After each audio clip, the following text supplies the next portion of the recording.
الحمدللہ رب العالمین والصلاة والسلام علی رسولہ خاتم النبیین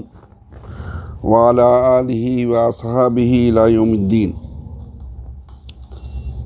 اسلامی بھائیوں اور بہنوں، السلام علیکم ورحمۃ اللہ وبرکاتہ۔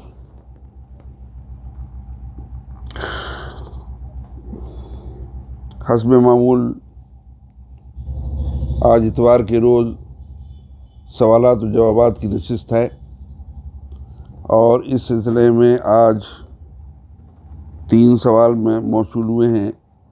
2 سوال ایک صاحب کے ہیں اور ایک سوال جو ہے وہ ایک دوسرے صاحب کا ہے، اور 2 سوال جو ہیں جو مہینہ چل رہا ہے ذی الحجہ کا، اس سے متعلق ہیں۔ تو جناب نوشاد احمد چوہان، جامعہ نگر نئی دہلی کے 2 سوال ہیں۔ وہ یہ کہتے ہیں کہ ایک حدیث کا حوالہ دیتے ہوئے کہ یہ آج کل جو ہے وہ میڈیا میں بھی گردش کر رہی ہے اور ویسے بھی جو ہے لوگ سنا رہے ہیں، تو اس کے بارے میں جو ہے انہوں نے پوچھا ہے کہ اس کا کیا مقام ہے اور کیا یہ حدیث صحیح ہے کہ نہیں ہے، کہ نبی صلی اللہ علیہ وسلم نے فرمایا کہ عشر ذی الحجہ، یعنی ذی الحجہ کے جو پہلی تاریخ سے لے کر 10 تاریخ تک میں کی گئی عبادتیں اللہ کو دوسرے دنوں سے زیادہ محبوب ہیں۔ اس میں ہر دن کا روزہ پورے سال کے روزے کے برابر ہے، اور ہر رات میں قیام اللیل یعنی تہجد وہ ہے لیلۃ القدر کے برابر ہے۔ یہ جامع ترمذی حدیث نمبر 758، ابواب الصوم عن رسول اللہ صلی اللہ علیہ وسلم باب ما جاء فی العمل فی ایام العشر میں جو ہے یہ حدیث جو ہے آئی ہے۔ تو اس حدیث کے بارے میں یہ بتاؤں، میں آپ کو پہلے جامع ترمذی کے بارے میں بتا دوں۔ آپ لوگوں کو اصل میں غلط فہمی ہے کہ جامع ترمذی میں جو حدیث ہے وہ تو گویا کہ صحیح ہوگی، حالانکہ اس کتاب کا نام ہی جو ہے اگر آدمی جو ہے وہ معلوم ہو تو خود جو ہے انہوں نے امام ترمذی نے جو ہے وہ احادیث اس میں جمع کی ہیں، ان میں وہ حدیث بھی جو کہ ضعیف ہیں یا جو ہے وہ صحیح نہیں ہے، تو اس کی انہوں نے علت بھی بتائی ہے اس میں، اور دوسرے جو ہے محدثین اور ائمہ کی جو ہے رائے بھی بتائی ہے۔ تو یہ حدیث جو ہے وہ محدثین کے نزدیک ضعیف حدیث ہے، اور اس میں جو ہے نحاس بن قہم ایک جو ہے راوی ہے اس کی سند میں، جس کو متفقہ طور سے تمام محدثین جو ہیں وہ منکر اور ضعیف اور جو ہے ناقابل اعتبار قرار دیتے ہیں۔ تو ایک تو جو ہے محدثین کی یہ رائے ہے کہ یہ حدیث صحیح نہیں ہے، اور یہ حدیث کا انتساب جو ہے اللہ کے رسول صلی اللہ علیہ وسلم کی طرف کرنا جو ہے غلط ہے، اور اس کے سلسلے میں بڑی سخت وعید آئی ہے کہ جو میں نے جو ہے وہ نہ کہا ہو اور اس کو جو ہے جو بیان کرے گا کہ فَلْيَتَبَوَّأْ مَقْعَدَهُ مِنَ النَّارِ، تو اپنا ٹھکانہ جہنم میں ڈالے۔ تقریباً 100 صحابہ نے اس کو روایت کیا ہے، عشر مبشرہ سمیت جو ہے۔ تو یہ بہت احتیاط کرنی چاہیے۔ یہ جو ہے آج کل احادیث کا فتنہ جو ہے بڑا زبردست اس حساب سے ہے کہ باطل احادیث کا فتنہ، موضوع حدیث کا فتنہ، ضعیف حدیث وہ زیادہ چل رہی ہیں، حالانکہ جو کہ مستند و صحیح ترین احادیث ہی اتنی ہے کہ آدمی اس پر عمل کر لے تو اس کے لیے کافی ہے، موضوع و ضعیف حدیث کی ضرورت نہیں ہے۔ لیکن شیطان نے ابلیس نے اس کو چلایا، اس میں مزہ رکھ دیا ہے، بے سوچے سمجھے جو ہے اب خود غور کریں گے درایت کے حساب، درایت یعنی کا مضمون جو ہے، اس مضمون کے حساب سے بھی یہ حدیث صحیح نہیں ہے۔ اب اس میں یہ بتایا گیا کہ ہر دن اس میں روزہ جو ہے پورے سال کے روزے کے برابر ہے، حالانکہ ایسی چیز ہوتی تو اللہ کے رسول صلی اللہ علیہ وسلم اللہ شہر رمضان کہتے ہیں، رمضان کے مہینے کے علاوہ۔ اب ظاہر رمضان کے روزے جو فرض روزے ہیں وہ کیسے، یہ نفل روزہ ہے جو اس کے کیسے برابر ہو جائے گی چیز جو ہے۔ دوسری چیز یہ کہ لیلۃ القدر کے بارے میں تو باضابطہ سورہ قدر اللہ تعالیٰ نے نازل کی ہے، اسے 1000 مہینوں سے زیادہ برتر قرار دیا ہے، تو یہ کیسے جو ہے دور ہو جائے گی؟ وہ کنٹرڈکٹری چیز جو ہے وہ قرآن سے جو ہے کوئی چیز جو ہے واضح طور سے ٹکرا رہی ہو۔ ایک یہ ہے کہ کوئی چیز آئی ہے جس میں اللہ کے رسول صلی اللہ علیہ وسلم نے اس کو جو ہے وضاحت کی ہے، اس کی تفصیل بیان کی ہے، اس کی تحدید کی ہے، اس کو جو ہے کٹ کیا ہے، اس میں وہ چیزیں، وہ ایک علیحدہ چیز ہوئی، لیکن ایک براہ راست ٹکرانے والی چیز ہے، تو یہ تو واضح طور سے روایت کے حساب سے، سند کے حساب سے صحیح نہیں ہے محدثین کے نزدیک، اور درایت کے حساب سے یعنی موضوع جو اس میں بیان کیا، مضمون جو بیان کیا ہے اس کے حساب سے بھی صحیح نہیں۔ دوسرے ہی ان کا ہی جو ہے وہ ہمارے نوشاد احمد چوہان صاحب کا جو ہے وہ سوال ہے کہ قربانی واجب ہے یا سنت ہے، اور یہ کس پر واجب ہے؟ دیکھیے، قربانی کے سلسلے میں جو ہے وہ دو جو ہیں رائے ہیں محدثین اور جو ائمہ فقہا میں ہمارے جو امام ہیں، تو ان میں اکثریت جو ہے جمہور جو ہے وہ اس کو جو ہے واجب کہتے ہیں۔ یہ جو ہے ہر مسلمان پر جو آزاد ہے اور بالغ ہے اور مالدار ہے، یعنی جس پر جو ہے زکوٰۃ ہے، زکوٰۃ کی ادائیگی کر رہا ہے، وہ صاحب نصاب ہے، وہ اس پر جو ہے زکوٰۃ جو ہے اس پر جو ہے یہ قربانی جو ہے واجب ہے۔ اور جو لوگ سنت کہتے ہیں، ظاہر ہے کہ وہ جو ہے واجب نہیں ہے، وہ سنت ہے۔ امام حنیفہ اور دوسرے لوگ جو ہے اس کو جو ہے واجب قرار دیتے ہیں۔ یہ اللہ کے رسول صلی اللہ علیہ وسلم کا عمل ہے، جو قرآن مجید میں جس طرح سے چیزیں آئی ہیں، قرآن مجید میں اس کا ذکر آیا ہے، باضابطہ حج کے موقع پر جو ہے قربانی ہے، تمام چیزیں ہیں۔ جو لوگ جو ہیں وہ حج نہیں کر رہے ہیں تو ان سے مماثلت کے لیے جو ہے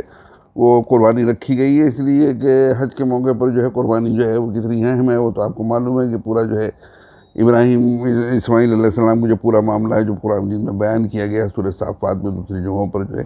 تو وہ اس کی مطابقت کے اس میں، اور یہ کہ اسلام فی الواقع اپنے آپ کو حوالے کر دینے کا نام ہے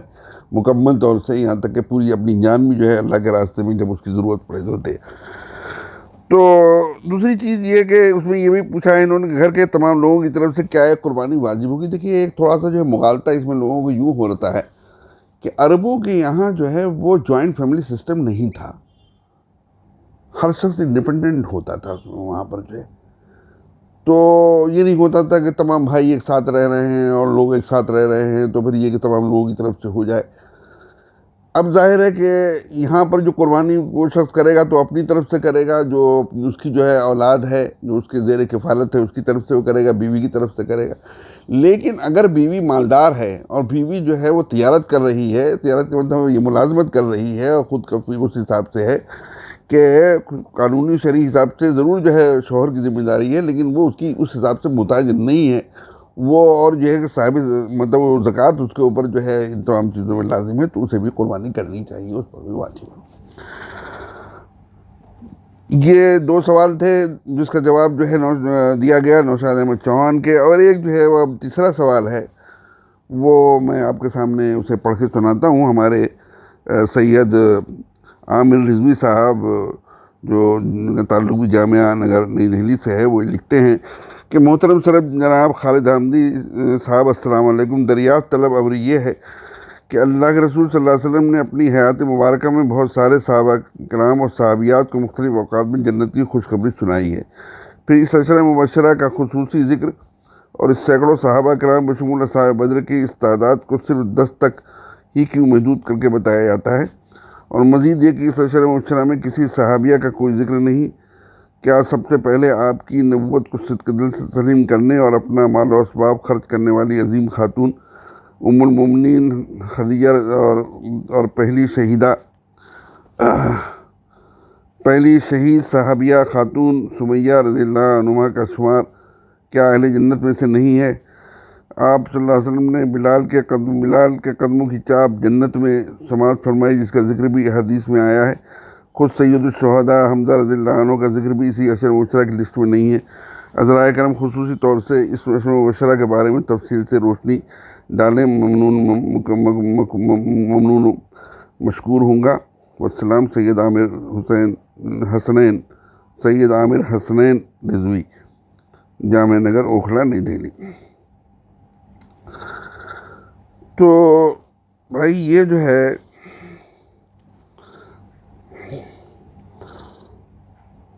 سنن نبی داؤد وغیرہ میں، ابن ماجہ وغیرہ میں جو ہے یہ حدیث آئی ہے، اور اس میں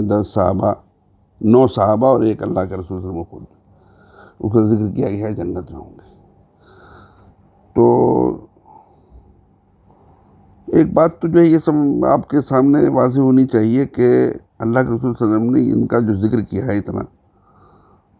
ظاہر ہے کہ یہی صرف نہیں بلکہ خود قرآن مجید میں بھی اور حدیث میں بھی دوسرے صحابہ کے بارے میں بھی علیحدہ ذکر ہے۔ اب جیسے مثال کے طور پر خدیجہ رضی اللہ عنہ کا جو ہے وہ علیحدہ سے کرنے کی ضرورت اس وجہ سے نہیں کہ انہوں نے اپنے پورے طور سے جو ہے وقف کر دیا تھا اپنے آپ کو جو ہے، اور ان کے بارے میں کچھ یہ بتانے کی ضرورت نہیں تھی۔ دوسری چیز جو ہے وہ یہ کہ آپ دیکھیے کہ بلال رضی اللہ عنہ کا جو معاملہ ہے وہ پورے طور سے جو ہے یہاں پر جو ہے ایک تو حدیث میں جو ہے وہ موقع محل وضاحت نہیں کی گئی اس میں کس موقع کی وہ حدیث ہے. یہ پتہ چلتا ہے کہ یہ جو ہے وہ ہجرت کے بعد کی ہے اور خاص طور سے جو ہے وہ غزوہ احد کے بعد کی ہے، اس میں حمزہ رضی اللہ عنہ جو ہے شہید ہو چکے ہیں، اس کے بعد کی ہے. دوسری چیز جو ہے وہ یہ ہے کہ جو لوگ جو ہیں اصحاب بدر تھے اور وہ شہداء جو کہ غزوہ احد سے تعلق رکھتے تھے، ان کے سلسلے میں جو بشارت جنت کی جو ہے موجود ہے. یہاں پر جو ہے یہ لوگ جو ہیں وہ لوگ ہیں جو کہ السابقون الاولون میں بالکل شروع میں اسلام انہوں نے قبول کیا ہے. اور یہ میرے خیال میں جو دیکھیے اس میں ایک بات یہ بتا دوں کہ چونکہ اس میں اللہ کے رسول صلی اللہ علیہ وسلم نے خود کچھ نہیں بتایا ہے اس میں کہ یہ اللہ کے رسول صلی اللہ علیہ وسلم یہ کیوں جو ہے بیان کر رہے ہیں اس کو جو ہے. تو جو بھی ہوگا ایک جو ہے ایک شخص کی اپنی ایک رائے ہو سکتی ہے، ضروری نہیں کہ وہ رائے جو ہے اتنی ہی ہو سکتا ہے اور بھی آگے کچھ مسئلے ہوں. تو دوسرے کی بتائی ہوئی چیز چونکہ حدیث میں نہیں بتایا ہوا ہے کچھ اس سلسلے میں، صرف جو ہے ناموں کا ذکر کر کے بتایا گیا ہے کہ النبی فی الجنہ، ابوبکر فی الجنہ، عمر فی الجنہ، عثمان فی الجنہ، علی فی الجنہ، اس طرح سے کر کے جو ہے 9 صحابہ اور ایک اللہ کے رسول کے بارے میں بتایا گیا. تو جو بھی ہوگی وہ ایک جو ہے جس کو کہتے ہیں کہ ظنی، جس کو کہتے ہیں گمانی اور ظنی، اور ایک جو ہے ایک آدمی کی بتائی ہوئی، اس میں یہ بھی ہو سکتا ہے کہ وہ صحیح نہ ہو، یہ بھی ہو سکتا ہے کہ وہ بات جو بتائی گئی وہ صحیح ہو اور بھی اس سے مسئلتیں ہوں اس کی. میرے ذہن میں جو ہے وہ یہ ہے کہ السابقون الاولون تھے، ان کی جو اہمیت بتانی مقصود تھی اور پھر ظاہر ہے کہ اس کے اثرات پڑھنے مقصود تھے. اب دیکھیے کہ یہی وہ لوگ تھے کہ جو کہ اصحاب شورا تھے. عمر رضی اللہ عنہ نے شورا میں ان لوگوں کو شامل کیا تھا، انہی لوگوں کو جو زندہ اس وقت تھے، ان 9 میں سے. اور پھر جو ہے اپنی شہادت کے موقع پر انتقال سے قبل وہ جو آپ نے جو عمر رضی اللہ عنہ نے جو افراد بتائے تھے کہ انہی میں سے خلیفہ ہونا چاہیے، وہی ان میں سے تھے خلیفہ کے لیے نام رکھے گئے تھے. تو یہ اللہ کے رسول صلی اللہ علیہ وسلم کو بتانا مقصود تھا کہ یہ جو ہیں اہم ہیں اور سابقون الاولون میں ہیں، تو اور ان کی اہمیت ہے، ان کو نظر انداز نہ کیا جائے، اور یہ ان کو نظر انداز جو ہے وہ نہیں کیا گیا. باقی ایک چیز اور بتا دوں میں آپ کو کہ کسی شخص کے بارے میں نبی و رسول کے علاوہ کسی شخص کے بارے میں یہ بتانا کہ وہ جنت وہ اس کے لیے جنت ہے، تو وہ اس وقت تک کا ہے جس وقت اللہ کے نبی صلی اللہ علیہ وسلم بتا رہے ہیں اس کو. جو یہ نہیں ہے اس کا کہ اب وہ جو ہے نماز بھی چھوڑ دے، چیزوں کو بھی چھوڑ دے اور تمام چیزیں چھوڑ دے، یا نعوذ باللہ جو ہے اسلام سے نکل جائے تب بھی جو ہے جنت میں. لیکن اس وقت تک جو ہے جب اللہ کے وسلم بتا رہے ہیں اس وقت تک جنت میں ہے. اس کی ایک مثال میں آپ کو دوں کہ بہت مشہور حدیث ہے، اس وقت جو ہے حدیث وہ چونکہ ذہن میں آ گئی میرے، جو نمبر میں نہیں بتا پاؤں گا اس وقت، لیکن یہ وہ بہت مستند ترین حدیث ہے کہ عید کے موقع پر اللہ کے رسول صلی اللہ علیہ وسلم نے خطبے کے بعد جو ہے وہ خواتین کا جو ہے رخ کیا اور وہاں پر آپ نے جو ہے تقریر کی اور آپ نے کہا کہ مجھے یہ دکھایا گیا ہے کہ تم میں کی اکثریت جو ہے جہنم میں ہے. اب صحابیات کے سلسلے میں بتا رہے ہیں اللہ کے رسول صلی اللہ علیہ وسلم کہ تم میں کی اکثریت جو ہے جہنم میں ہے. تو اس پہ ایک جو ہے دوشیزہ کھڑی ہوئی، صحابیہ کھڑی ہوئی، جوان صحابیہ، اور انہوں نے کہا یا رسول اللہ ایسا کیوں ہے؟ تو اللہ کے رسول صلی اللہ علیہ وسلم فرمایا کہ تم جو ہے اپنے شوہروں کی نافرمانی کرتی ہو اور لعن طعن کرتی ہو. تم میں سے ایک جو ہے بیٹھی ہوئی ہوتی ہے گھر میں اور ایک شخص جو ہے لے کے جاتا ہے، نکاح کر کے اپنے گھر لے کے جاتا ہے. ذرا سی ناراضگی میں تم نے کہتے ہو تم نے میرے لیے کیا کیا؟ ایک انٹرنیشنل ہی جملہ ہو گیا، تم نے میرے لیے کیا کیا ہے میرے لیے، اس طرح سے تم نافرمانی کرتی ہو. تو یہ ہوا کہ کیا کریں؟ تو اس کے سلسلے میں تو یہ تو کامن بات ہے کہ یہ چیزیں چھوڑنی ہوں گی تمہیں، ان چیزوں کو چھوڑو اور صدقہ و خیرات کرو. تو اب یہ مطلب نہیں ہے کہ وہ تم میں کی اکثریت کو جہنم میں دکھایا گیا ہے تو نعوذ باللہ کو سب جہنم میں جائیں گی نا. اس وقت کی جو صورتحال چل رہی ہے اس کی روح سے اللہ کے رسول صلی اللہ علیہ وسلم نے بتایا. اب جیسے مثال کے طور پر بلال رضی اللہ عنہ کے بارے میں بتایا کہ میں نے تمہیں جو ہے جنت میں آگے آگے چلتے ہوئے اپنے ہاتھ سے آگے، کیونکہ وہ باڈی گارڈ بھی تھے، تو وہاں پر بھی جو ہے جنت میں یہ مقام انہیں حاصل ہوگا، یہ تقرب انہیں حاصل ہوگا. تو وہ ابھی کوئی ان کا انتقال بھی نہیں ہوا ہے، لیکن یہ وہ جنت میں جو ہے انہیں دکھایا گیا. تو یہ جیسا کہ اقبال نے کہا کہ ہاں شعر جو ہے وہ یوں ہے کہ بہت مشہور شعر ہے، اور بالکل جو ہے قرآن حدیث کے مطابق ہے کہ عمل سے زندگی بنتی ہے جنت بھی جہنم بھی، یہ خاکی اپنی فطرت میں نہ نوری ہے نہ ناری ہے۔ تو عمل ہوتا ہے وہی جنت میں آدمی مقام بنا رہا ہوتا ہے، اور یہی جو ہے وہ جہنم میں بنا رہا ہوتا ہے۔ دیکھیے دوسری چیز ایک اور بھی ہے کہ خواتین جو ہیں، مثال کے طور پر خواتین آج کل کی طرح سے یہ نہیں تھا کہ وہ دعوتی جو ہے انداز جو ہے ان کا رہے۔ خدیجہ رضی اللہ عنہ نے جو وہ معاملہ کیا، وہ اپنی تمام جو اپنی مال و دولت و جائیداد تمام چیزیں وقف کر دی جناب اللہ کے رسول کے لیے۔ لیکن یہ جو عشرہ مبشرہ یہ لوگ تھے، ان کا دعوتی کام زبردست تھا، ان کو مصائب بھی جو ہے زبردست آئے، تمام چیزیں آئیں۔ تو خود جو ہے بلال رضی اللہ عنہ کا جو معاملہ ہے، تو چونکہ وہاں پر جو 9 جو اصحاب کے بارے میں بیان کیا گیا، اس کا بالکل جو ہے مطلب تھا کہ آگے کے سلسلے میں جو ہے کیا چیز ہونی ہے۔ دیکھیے ایک چیز اور میں بتا دوں کہ بعض مرتبہ یہ ہوتا ہے کہ چیزوں کو جو صورتحال ہے، اس صورتحال کے حساب سے جو ہے بتایا جاتا ہے۔ جیسے مثال کے طور پر عمرو بن ابسہ سلمی رضی اللہ عنہ جو ایک صحابی ہیں، اور یہ بہت شروع میں جو ہے پہنچے ہیں۔ ان کی حدیث ہے، اس میں وہ یہ کہتے ہیں کہ ایام جاہلیت میں یہ تھا کہ جو لوگ جو ہیں بت پرستی کرتے تھے، میں اسے پسند نہیں کرتا تھا اور ان تمام چیزوں سے متنفر تھا۔ پھر ایک دن وہ آیا کہ جب جو ہے مجھے یہ بتایا گیا کہ مکے میں ایک شخص جو ہے وہ ہے اور وہ جو ہے وہ اپنے آپ کو جو ہے نبی و رسول بتاتا ہے، اور تو میں جو ہوں مکے پہنچا، اور مکے پہنچنے کے بعد جو ہے وہ وہاں پر بہت حالات بہت ہی زیادہ سخت تھے، لیکن میں کسی طرح سے جو ہے اللہ کے رسول سے ملا، اور جو ہے وہ آپ سے جو ہے پوچھا، تو آپ نے فرمایا کہ میں نبی ہوں۔ تو میں نے پوچھا کہ نبی کیا ہوتا ہے؟ کہ اللہ تعالیٰ نے مجھے بھیجا ہے، پیغام پوچھا جو ہے کیا ہے، اس لیے بھیجا ہے کہ میں توحید کی دعوت دوں، صلہ رحمی جو ہے کروں، اور جو ہے بتوں کو توڑ دوں۔ تو اس کے بعد جو ہے عمرو بن ابسہ نے ان سے یہ سوال کیا کہ آپ کے ساتھ کتنے لوگ ہیں؟ تو آپ نے جواب دیا اس کا حر و عبد، ایک آزاد شخص ہے اور ایک غلام ہے، اور یہ بتایا کہ وہ ابو بکر ہیں اور بلال ہیں۔ جبکہ اس سے پہلے آپ کو معلوم ہے کہ خدیجہ رضی اللہ عنہ نے اسلام قبول کر چکی تھی، علی رضی اللہ عنہ جو ہے، لیکن یہ لوگ گھر کے تھے، وہ تو ان کے بارے میں سمجھے گھر کے جو لوگ ہیں جو ان کے ساتھ علی رضی اللہ عنہ تو آپ کے بعد اب تک کے زیر کفالت تھے۔ خدیجہ رضی اللہ عنہ جو بیوی تھی وہ تو کریں گی ہی، تو وہ نہیں، باہر کے لوگوں کے بارے میں بتایا کہ اب تک جو ہے وہ ابو بکر جو ہے اور بلال کے بارے میں بتایا۔ تو اس کے اللہ کے رسول صلی اللہ علیہ وسلم کی اس سلسلے میں جو ہے کیا حکمت تھی، کیا چیز تھی، بلال رضی اللہ عنہ کا جو معاملہ تھا ان کے بارے میں جنت کے سلسلے میں، تو ان کی تو بہت سی خدمات تھی۔ وہ اللہ کے رسول صلی اللہ علیہ وسلم کا خادم تھے، بہت ہی قسم پرسی کے عالم میں جو ہے وہ رہے ہیں اللہ کے رسول صلی اللہ علیہ وسلم کے ساتھ جو ہیں، اور جناب جو ہے وہ فاقوں کے بعد جو ہے وہ اپنی بغل میں جو ہے کچھ روٹی ووٹی چھپا کے لاتے تھے، تو اللہ کے رسول صلی اللہ علیہ وسلم وہ لوگ ان کی خدمات انہیں کہنے کی ضرورت جو ہے وہ نہیں۔ کچھ ایسے لوگوں کے بارے میں کہ جن کو جو ہے اجاگر کرنا مقصود تھا ان کے علاوہ، تو اللہ کے رسول صلی اللہ علیہ وسلم نے ان 9 کا نام لیا اور اپنا بھی ذکر کیا، اور یہ بتایا کہ یہ لوگ جو ہیں وہ جنت میں ہوں گے اور اللہ کے رسول صلی اللہ علیہ وسلم کے قریبی ہوں گے، اور یہ السابقون الاولون میں ہیں، تاکہ آئندہ جو ہے جو بھی آئیں لوگ جو ان کا خیال رکھیں دین کے سلسلے میں، اور ان سے جو ہے استفادہ کریں اور ان کی خدمات حاصل کریں۔ اللہ تعالیٰ سے دعا ہے